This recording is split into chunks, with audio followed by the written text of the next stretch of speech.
as you know, the training season kicked off today. So I'm here to ask you, what are your predictions for the Chargers this year? You know what? I think they're really in position right now to do some great things in the AFC West. Not a big believer of what Denver did in the offseason. Plus, you've got the stability of what's going on now with Phillip Rivers. And, boy, I tell you what, they got a lot of talent out there. And what I noticed is that they got a lot of competition going on at each and every single position, which makes for a good team. And we also have a pretty tough schedule this season. What are your thoughts on that? Oh, absolutely. One of the most brutal schedules that there is. You got the two best conferences maybe in football, in the AFC West and in the NFC West. So you got Seattle rolling in here with San Francisco. And on top of that, we play some teams even in the AFC East, like Philadelphia or like New England and the Jets. So, I mean, you're talking about a really tough schedule. So, again, but we got the quarterback, you know.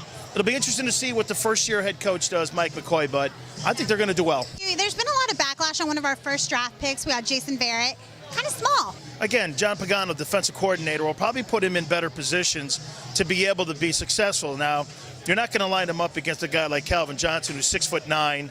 He's 235 pounds. Because obviously, I mean, just out-jumping him alone, you're going to lose that battle. But you play more of him in the slot against guys like Edelman, players like that, Wes Welker.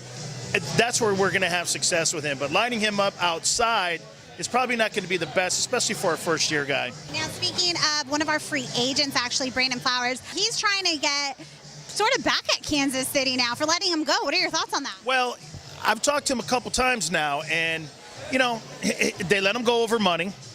That's part of the business, and he understands that as well as anybody right now. So I say this, I go, anytime you get released or anytime something like that happens where you are let go by a team, you always want to go back and show your team that they screwed up and they didn't keep the right guys. So especially the fact he's in the same conference now and in the same division, the AFC West, so you're going to see him twice. Let's wrap this up with, what is your win-loss prediction? I'm saying 9-7 like last year.